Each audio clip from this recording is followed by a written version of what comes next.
नमस्कार दोस्तों, स्वागत है आपका एक बार फिर से हमारे YouTube चैनल रोजगार अड्डा .1 में। जैसा कि आप सभी को जानकारी है कि अभी हाल ही के महीनों में बहुत सारी परीक्षाएं होने वाली हैं। जैसे उत्तर प्रदेश पुलिस की परीक्षा है, एसएससी सीरियल की परीक्षा होने वाली है और भी बहुत सारी, जैसे बिहार पुलिस की परीक्षा अभी चल ही रही है। वैसे कई परीक्षाएं आगामी महीनों में होने वाली है। इन सभी के लिए कुछ चुनिंदा प्रश्न मैं पिछले 6 महीने से उठा के लाया हूं करंट अफेयर्स के। अगर आप लोग इसको देखेंगे तो निश्चित ही आपकी परीक्षाओं में ये प्रश्न आने वाले प्रश्न होंगे और इससे आपको बहुत मदद मिलेगी। शुरू से अंत तक बने रहिए। मैंने 10 ही क्वेश्चन लिया है, लेकिन इसमें मैं 40-50 क्वेश्चन आपको कवर कराऊंगा। तो इसको आप नोटबुक के साथ पढ़िएगा। पेन और नोटबुक आपके पास होना चाहिए, तभी इसका लाभ आपको मिल सकेगा। मेरी बातों को ध्यान से सुनिएगा। मैं सभी क्वेश्चंस आपको याद कराता चलूंगा, फिर दोबारा आपको देखने की जरूरत नहीं होगी। चलिए शुरू करते हैं आज की क्लास। सबसे पहला क्वेश्चन है कि स्लोवाकिया के नए राष्ट्रपति का पदभार ग्रहण किया किसने? स्लोवाकिया। स्लो का मतलब होता है मित्र धीरे से, और वाक का मतलब होता है धीरे से चलना। स्लोवाकिया, स्लोवाकिया मतलब धीरे से चलना, टहलना। आपको पेले का नाम याद रखना है। पेले एक फुटबॉलर थे, वो स्लो वॉक करते थे। स्लो वॉक याद करने के लिए बता रहा हूं, इसको दिल से मत लीजिएगा। तो पेले जो एक फुटबॉलर थे, ये स्लो वॉक करते थे। इसमें आपको चूज करना है पीटर पेलेग्रिनी, जुडिस सुमिनोवा तुलुका, सिरिल रामफोसा, चो जंग ताई। अब इसमें आप समझ चुके होंगे कि इसका सही जवाब होगा पीटर पेलेग्रिनी। स्लोवाकिया, स्लोवाक कौन करता है? पेले याद रखेंगे। पेले नाम के एक फुटबॉलर हैं जो क्या करते थे? स्लोवाक करते थे। ये कौन है? Peter Pellegrini. तो ये राष्ट्रपति हैं स्लोवाकिया के। ठीक है, अब थोड़ा इन ऑप्शन के बारे में देख लेते हैं एक बार। चलिए सबसे पहले देखते हैं सुमिनवा के बारे में। हम लोगों के देखिए, ये अफ्रीका का एक देश है, DR Congo, democratic Republic of Congo. हमारी भाषा में अगर हमको कोई बात समझना हो तो आसान होगा। देखिए लिखा है सुमिनवा, हम इसको याद करेंगे सुमनवा। सुमनवा कहाँ की प्रधानमंत्री है? पहली महिला प्रधानमंत्री सुमनवा। सुमनवा याद रखना है आपको। एक अफ्रीकी देश है DR कांगो, मतलब डेमोक्रेटिक रिपब्लिक ऑफ कांगो। ठीक है, यहाँ की पहली महिला प्रधानमंत्री है। यहाँ पे महिलाओं के लिए बहुत कम अपॉर्चुनिटी है, इसलिए इसको याद रखना आपको जरूरी है। बहुत ही गरीब देश है। यहाँ पे बिस्किट के लिए लोग जान ले सकते हैं किसी की। ठीक है, बहुत भुखमरी है यहाँ पे। तो सुमनवा का नाम याद रखना है। सुमनवा कहाँ की पहली महिला प्रधानमंत्री है? तो DR कांगो की, डेमोक्रेटिक रिपब्लिक ऑफ कांगो की। अब देखिए ये दूसरा जो ऑप्शन था, इसमें सिरिल रामफोसा नाम था उसका। ठीक है, अब इसको याद रखने के लिए हम लोग याद रखेंगे कि क्रिकेट वर्ल्ड कप में एक टीम आती है खेलने हर साल, राम भरोसे आती है। हर साल हार जाती है, इस साल भी फाइनल में हार गई, और वो टीम है राम भरोसे वाली टीम है south Africa. South Africa team है, राम भरोसे आती है खेलने। मतलब आज तक कभी कप नहीं जीती है। बहुत अच्छे अच्छे खिलाड़ी इसमें हैं, जैसे एबी डिविलियर्स का नाम आपने सुना होगा, हैंसी क्रोनिये का नाम सुना होगा, और भी बहुत सारे बहुत बढ़िया बढ़िया प्लेयर होते हुए भी टीम हार जाती है, क्योंकि टीम किसके भरोसे आती है खेलने? राम भरोसे। रामफोसा आपको याद रखना है किस देश के? दक्षिण अफ्रीका के, मतलब साउथ अफ्रीका के राष्ट्रपति के रूप में चुने गए हैं। तो दो यहाँ, और एक और आपको याद रखना है, ताइवान चीन से त्रस्त है और जंग लड़ रहा है। किससे जंग लड़ रहा है? चीन से। याद रखना है ताइवान के नए जो प्रधानमंत्री हैं जंग ताई है, जंग ताई। और यहाँ के राष्ट्रपति भी जो नया बदलाव हुआ, इसको मैं बताता चलूं, चिंगते। चिंगते यहाँ के राष्ट्रपति ताइवान के चिंगते। और जंग, जंग इसे याद रखेंगे, ताइवान जंग लड़ रहा है किससे? चीन से जंग लड़ रहा है। आपको याद रखना है कि जंग, जंग से, जंग मतलब कि प्रधानमंत्री ऑफ ताइवान, याद रखेंगे। अब चलिए एक बार हम लोग फिर से एक बार अपने क्वेश्चन पे चलते हैं और इसको देखते हैं कि हम लोगों को कितना याद हुआ। चलिए शुरू करते हैं। स्लोवाक कौन करता है? यहाँ याद रखना है पेले। फिर सुमनवा को याद रखना है DR कांगो। DR कांगो की पहली प्रधानमंत्री हैं। ये बहुत इंपॉर्टेंट क्वेश्चन है, आप इसको जरूर ध्यान में रखेंगे। राम भरोसे कौन टीम आती है? रामफोसा याद रखेंगे, भरोसा ना करके रामफोसा याद रखेंगे। साउथ अफ्रीका के ये राष्ट्रपति हैं, ये राष्ट्रपति हैं और ये दोनों प्रधानमंत्री। जंग कौन देश लड़ रहा है? ताइवान लड़ रहा है चीन से, तो ये पीएम होंगे। और चीन से लड़ रहा है ताइवान। चिंग आपको याद रखना है, चिंग जो है वो यहाँ के प्रेसिडेंट मतलब राष्ट्रपति होंगे। तो ये चारों ऑप्शन आप लोग जरूर नोट करेंगे। मैं वही चुनिंदा क्वेश्चन लेके आया हूं आज, जिसकी संभावना सबसे प्रबल है कि परीक्षाओं में ये प्रश्न पूछे जाएंगे। चलिए अगले क्वेश्चन पे चलते हैं। नया बदलाव जो हुआ है, भारतीय नौसेना के 26वें अध्यक्ष के रूप में पदभार ग्रहण किया। नौसेना का मतलब होता है जल सेना, नेवी, ठीक है। अब इसमें देखिए, इसमें एक नाम आपको दिख रहा होगा, दिनेश किसका पर्यवाची है? तो सूर्य देवता का पर्यवाची दिनेश है। अब सूर्य को हम लोग जल चढ़ाते हैं, तो जल वाले जो होंगे वो दिनेश जी होंगे। जल सेना मतलब नौसेना के प्रमुख कौन होंगे? दिनेश होंगे। दिनेश किसका पर्यवाची है? सूर्य को जल चढ़ाया जाता है। आप लोग भी अगर एक लोटा से हम लोग जल चढ़ाते हैं, आप लोग भी अगर देंगे तो उससे पॉजिटिव एनर्जी मिलती है। सूर्य के प्रकाश में जल गिराने से पॉजिटिव एनर्जी मिलती है। आप लोग भी जरूर दीजिएगा। दिनेश याद रखना है। दिन का ईश कौन होता है? तो सूर्य होते हैं, ठीक है। तो दिनेश याद रखना है। किस सेना के प्रमुख हैं? तो नेवी के। ये नए बदलाव में ये एक महत्वपूर्ण बदलाव है जो कि परीक्षा में आ सकता है। Air chief marshal Vivek Ram Chaudhary Indian Air Force के ये प्रमुख हैं। मनोज पांडे ये थल सेना के प्रमुख है। और अनिल चौहान, ये आपको CDS याद रखना है। वर्तमान में CDS है, चीफ ऑफ डिफेंस स्टाफ, ठीक है। तीनों सेनाओं का प्रमुख यही CDS होता है। पहले इसका जवाब होता था राष्ट्रपति, ठीक है, लेकिन CDS महोदय किसको रिपोर्ट करते हैं? तो राष्ट्रपति को रिपोर्ट करते हैं। ये भी याद रखना है। फिर से एक बार देख लेते हैं। दिनेश जल वाले हैं, विवेक राम चौधरी हैं एयरफोर्स वाले, मनोज पांडे हैं थल सेना प्रमुख, अनिल चौहान है CDS मतलब चीफ ऑफ डिफेंस स्टाफ। ये भारत में एक पद है जो कि हाल ही में सृजित हुआ था। चलिए अगले क्वेश्चन पे चलते हैं। GPT बहुत ही प्रसिद्ध AI कंपनी है। चैट GPT बनाने वाली ओपन AI आर्टिफिशियल इंटेलिजेंस वाली कंपनी है। ओपन AI द्वारा भारत की पहली कर्मचारी इसमें प्रज्ञा मिश्रा, आपको याद रखना है। प्रथम कर्मचारी AI की, प्रथम AI कर्मचारी AI की कंपनी है, एक आपको याद रखना है ओपन AI।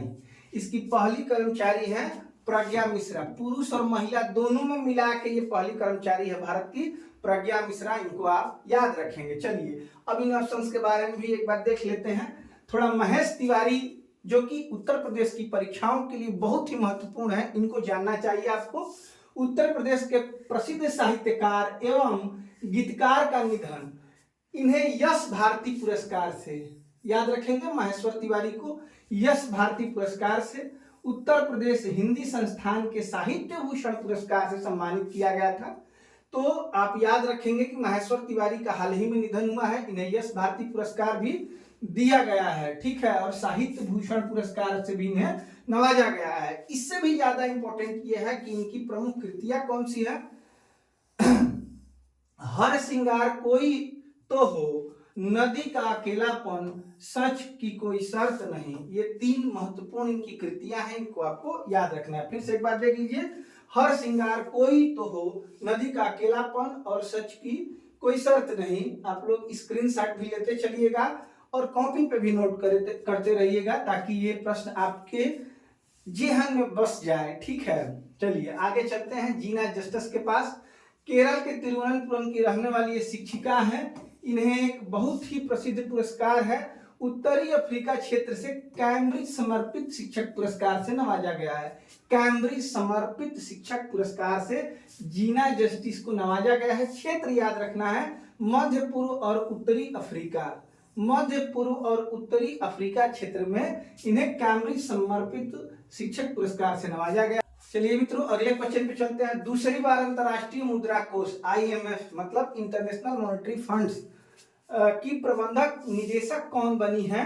तो इसका सही जवाब होगा क्रिस्टलिना जॉर्जिया। ये मोस्ट इंपॉर्टेंट क्वेश्चन है, ये निश्चित रूप से आपके परीक्षाओं में आने वाला क्वेश्चन है, आप इसको याद रखेंगे। IMF की MD कौन बनी है?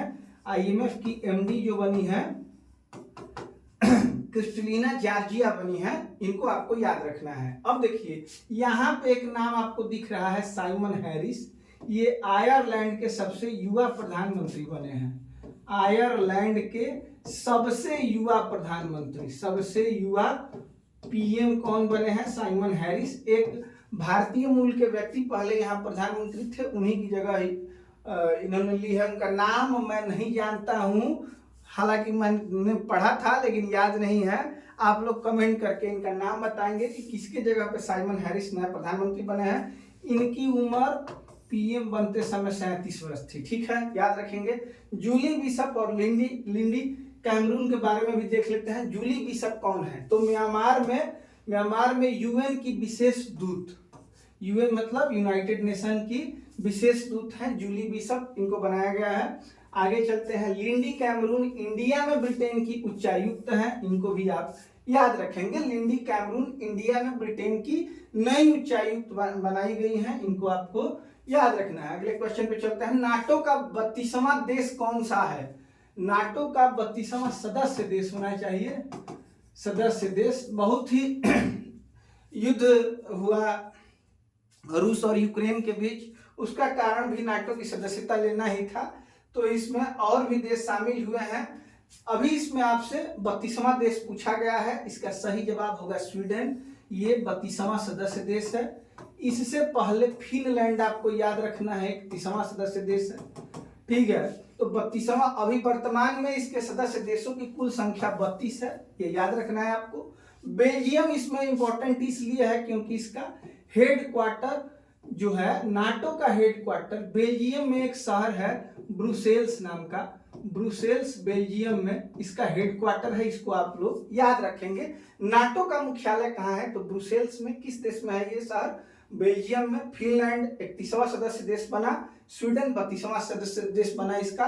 वर्तमान में कुल सदस्य इसके 32 हैं, ये आपको याद रखना है। विश्व तंबाकू निषेध दिवस मनाया जाता है, इसका सही जवाब होगा 31 मई को तंबाकू निषेध दिवस। 21 जून को कौन नहीं जानता, योग दिवस के रूप में मनाया जाता है, अंतर्राष्ट्रीय योग दिवस 21 जून। फिर 16 सितंबर ही महत्वपूर्ण एक तिथि है जिसको हम लोग ओजोन दिवस के रूप में मनाते हैं, 16 सितंबर इंपॉर्टेंट है, इसको नोट करेंगे। 8 मई को रेड क्रॉस दिवस, ये भी याद रखना है। तो ये 3 महत्वपूर्ण ये हो गए। और 31 मई को तंबाकू निषेध दिवस मनाया जाता है, 21 जून योग दिवस, 16 सितंबर को ओजोन दिवस, 8 मई को रेड क्रॉस दिवस। ये परीक्षा में बराबर पूछे जाते हैं, इसको आप लोग दिमाग में रखेंगे। फिर अगला क्वेश्चन चलते हैं। देखिए ये सभी क्वेश्चन परीक्षाओं में छपने वाले क्वेश्चंस हैं, मैंने इनको बहुत चुन के बहुत मेहनत करके निकाला है और उम्मीद करता हूं कि ये प्रश्न जरूर किसी परीक्षा में आपके आने वाले हैं। मतलब कि जैसे मैं बहुत सालों से पढ़ा रहा हूं, मैं बहुत सालों से एग्जाम भी देता हूं और देखता हूं कि कैसे क्वेश्चन पूछे जाते हैं परीक्षाओं में। तो ऐसे जो क्वेश्चन मैंने इसमें चुने हैं इस क्लास में, वैसे क्वेश्चन बराबर परीक्षाओं में आते रहते हैं। इसको आप लोग ध्यान से देखिएगा, अंत तक बने रहिएगा। किस भारतीय पर्यावरणविद को गोल्डमैन एनवायरमेंटल पुरस्कार 2024, जिसे ग्रीन नोबल के नाम से भी जाना जाता है, गोल्डमैन एनवायरमेंटल पुरस्कार 2024, आपको याद रखना है आलोक शुक्ला के बारे में। इन ऑप्शंस के बारे में भी देखेंगे। चलिए अगले पेज पे, ये देखिए, ये है महोदय आलोक शुक्ला जी, ये है आलोक शुक्ला जी। इन्हें छत्तीसगढ़ बचाओ आंदोलन, हालांकि ये आंदोलन हसदेव बचाने के लिए हुआ था, हसदेव अरण्य बचाओ आंदोलन के लिए इन्हें गोल्डमैन पर्यावरण पुरस्कार 2024 दिया गया है। ये छत्तीसगढ़ के प्रसिद्ध पर्यावरणविद हैं आलोक शुक्ला, इस पुरस्कार से सम्मानित किए गए हैं, ठीक है। इनका मुख्य काम आप लोग याद रखेंगे हंसदेव अरण्य बचाओ, जो कि छत्तीसगढ़ में एक हंसदेव नाम का जंगल था जिसे सरकार के द्वारा ये ठेका दे दिया गया किसी अडानी की कंपनी को कि वो जाके वहां से कोयला निकाले, ठीक है, जिसे जंगल तबाह हो गया। इसी को बचाने के लिए इन्होंने आंदोलन चलाया था। हंसदेव एक स्थान है छत्तीसगढ़ में, आप याद रखेंगे। ये हंसदेव अरण्य बचाओ संघर्ष समिति के संयोजक हैं आलोक शुक्ला। गोल्डमैन पर्यावरण पुरस्कार, इसे ग्रीन नोबल भी कहा जाता है। ग्रीन नोबल याद रखेंगे, ग्रीन नोबेल पुरस्कार इसको कहा जाता है, ठीक।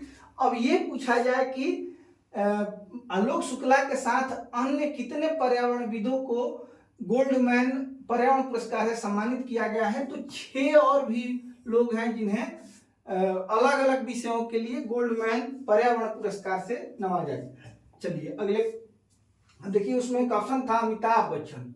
जो मैंने क्वेश्चन दिया है उसमें एक अमिताभ बच्चन भी ऑप्शन थे, तो इनको याद रखेंगे कि तीसरा लता दीनानाथ मंगेशकर पुरस्कार 2024 से नवाजा गया है। ये देखिए, ये लता दीनानाथ मंगेशकर पुरस्कार सम्मान से इनको नवाजा गया है। ये जो पुरस्कार इन्हें तीसरा क्रम पे मिला है, ये पहला पुरस्कार प्रधानमंत्री नरेंद्र मोदी को प्रदान किया गया था, ये भी आपको याद रखना है। लता मंगेशकर की स्मृति में इस पुरस्कार की शुरुआत 2022 से हुई थी, ठीक है। तो याद रखना है कि तीसरा लता दीनानाथ मंगेशकर पुरस्कार अमिताभ बच्चन को दिया गया है। ये पहला पुरस्कार नरेंद्र मोदी को दिया गया था, इसकी शुरुआत 2022 से हुई है। अब देखिए, एक यहाँ पे और क्वेश्चन है, साथ ही प्रसिद्ध संगीतकार AR रहमान को दीनानाथ मंगेशकर पुरस्कार तथा अभिनेता रणदीप हुड्डा को विशेष पुरस्कार से सम्मानित किया गया। तो AR रहमान भी याद रहेंगे और रणदीप हुड्डा को विशेष पुरस्कार से भी सम्मानित किया गया है, ये भी आपको याद रखना है। चलिए आगे चलते हैं। इसमें एक और ऑप्शन मैंने दिया था, डॉक्टर पूर्णिमा देवी बर्मन। अब ये इनके बारे में आप याद रखिए, विटली गोल्ड अवार्ड दिया गया है इनको 2024 में। ये किस राज्य से बिलोंग करती हैं, तो असम राज्य से। इसलिए ये क्वेश्चन बहुत इंपॉर्टेंट है, क्योंकि जो भी कोई महिला पुरुष पूर्वोत्तर क्षेत्र से आके कुछ अच्छा करता है वो हमारे लिए परीक्षाओं में महत्वपूर्ण बन जाता है। तो याद रखना है आपको, वन्य जीव विज्ञानी डॉक्टर पूर्णिमा देवी बर्मन को विटली गोल्ड अवार्ड से नवाजा गया है 2024 में। इनका संबंध असम राज्य से है, ठीक है। तो एक बार फिर आगे बढ़ते हैं, देखते हैं एक और, उसमें 4 ऑप्शन थे। इसमें एक ऑप्शन शबाना आजमी थी, ये प्रसिद्ध अभिनेत्री हैं बॉलीवुड की। Freedom of the city of London खिताब से इनको नवाजा गया। Freedom of the city of the London, ये शबाना आजमी जी हैं, इनको freedom of the city of London खिताब से नवाजा गया है। चलिए एक आसान क्वेश्चन, भारत की पहली हाइब्रिड क्रिकेट पिच का अनावरण कहाँ किया गया, तो धर्मशाला हिमाचल प्रदेश में है। यहाँ पे भारत की पहली हाइब्रिड क्रिकेट पिच बनी है धर्मशाला में, हिमाचल प्रदेश में। चलिए एक पुणे में आपको याद रखना है, पुणे में एक संविधान उद्यान का निर्माण हुआ है। अगर पूछा जाए आपसे कि संविधान उद्यान का निर्माण कहाँ हुआ है, तो पुणे में हुआ है, इसको भी आप लोग याद रखेंगे, ये भी बहुत इंपॉर्टेंट है। हाइब्रिड पिच हिमाचल प्रदेश धर्मशाला में, और पुणे में याद रखना है संविधान उद्यान, ये दोनों इंपॉर्टेंट है। आगे चलते हैं अगले क्वेश्चन पे। तो चलते हैं अगले क्वेश्चन पे। अभ्यास तर्कस 2024 भारत और किन के मध्य हुआ, तो पहले तो ये जान लेते हैं कि तर्कस जो हुआ है युद्धाभ्यास, ये कोलकाता में हुआ है। और ये तर्कस अभियान जो है, अभ्यास जो है, भारत और अमेरिका के मध्य हुआ है, याद रखना है आपको। तर्कस किन के मध्य हुआ है, भारत और अमेरिका के। और टाइगर ट्रम्प, ये भी याद रखना है, भारत और अमेरिका के मध्य हुआ है, भारत और अमेरिका के मध्य हुआ है टाइगर ट्रम्प। थोड़ा सा इसमें ऑप्शन गलत दे दिया गया है, यहाँ पे 4 देशों के नाम होने चाहिए। ये एक अभ्यास है टाइगर ट्रम्प, अमेरिका और भारत के मध्य भी ये भी अभ्यास हुआ था। और ये अभ्यास तर्कस जो है ये भी भारत और अमेरिका के मध्य हुआ। फ्रांस और भारत के मध्य होने वाला अभ्यास शक्ति है, याद रखेंगे। शक्ति किस देश के साथ हुआ है, भारत और फ्रांस के साथ। डस्ट लीक, डस्ट मतलब धूल होता है, धूल से उजबुजहट होती है। उज्बेकिस्तान आपको याद रखना है, उज्बेकिस्तान के डस्ट के से उजबुजाहट होती है, डस्ट लीक याद रखना है। भारत और उज्बेकिस्तान के मध्य हुआ ये हुआ उज्बेकिस्तान में ही। स्थान भी आपसे पूछा जाता है, ये उज्बेकिस्तान में ही हुआ। और ये तर्कस आपको बताना है कोलकाता में हुआ। टाइगर ट्रम्प विशाखापट्टनम में हुआ है, ये आपको ध्यान में रखना है। स्थान भी आप साथ साथ ध्यान में रखेंगे, ठीक है। आगे चलते हैं अगले क्वेश्चन पे। 33वां सरस्वती सम्मान 2023 के विजेता कौन है? तो इसका सही जवाब होगा प्रभा वर्मा। ये 2023 का क्वेश्चन जरूर है, लेकिन इनको पुरस्कार 2024 में दिया गया है। प्रभा वर्मा को, इनकी पुस्तक को आप याद रखेंगे, रौद्र सात्विकम। रौद्र सात्विकम के लिए प्रभा वर्मा को 33वां सरस्वती सम्मान दिया गया है, 33वां सरस्वती सम्मान दिया गया है। अब इनको रतन टाटा को याद रखना है, किस सम्मान, किस याद रखेंगे? कलिंगा वाला। किस से आप याद रखेंगे? Kalinga institute of social science पुरस्कार किस किसको दिया गया है? तो रतन टाटा को दिया गया है। और एक गणित का बहुत ही महत्वपूर्ण पुरस्कार है, एबेल पुरस्कार। एबेल पुरस्कार 2024 ये दिया गया है मिशेल टैलग्रैंड को। किसको दिया गया है? टैलग्रैंड को दिया गया है। और ये एक टीएम कृष्णा जी हैं, इनको याद रखेंगे, संगीत कलानिधि पुरस्कार इनको दिया गया है। संगीत कलानिधि पुरस्कार, कलानिधि पुरस्कार दिया गया है 2024, ठीक है। संगीत कला। फिर से एक बार देख लेते हैं, रतन टाटा को किस पुरस्कार? Kalinga institute of social Sciences. Michel Talagrand को दिया गया है एबेल पुरस्कार, गणित के क्षेत्र में दिया जाता है। ये सामाजिक सुधार के क्षेत्र में दिया जाता है। मतलब रतन टाटा को जो दिया गया है Kalinga institute of social sciences. फिर मिशेल टैलग्रैंड को एबेल पुरस्कार जो कि गणित के क्षेत्र में दिया जाता है। टीएम करुणानिधि को संगीत कलानिधि, संगीत के क्षेत्र में दिया जाता है। और प्रभा वर्मा को साहित्य के क्षेत्र में दिया जाने वाला पुरस्कार सरस्वती सम्मान दिया गया है। इनकी पुस्तक आपको याद रखनी है, रौद्र सात्विकम। रौद्र सात्विकम दिया गया है। तो उम्मीद है मित्रों ये सेशन आपको जरूर पसंद आया होगा। ऐसे ही सेशन लेके मैं आगे भी आऊँगा। आप लोग चैनल को सब्सक्राइब करिए, वीडियो को लाइक करिए और अपने दोस्तों में शेयर करिए ताकि और लोग हमसे जुड़ सके। मिलते हैं आपसे अगले वीडियो के साथ, तब तक के लिए नमस्कार, धन्यवाद।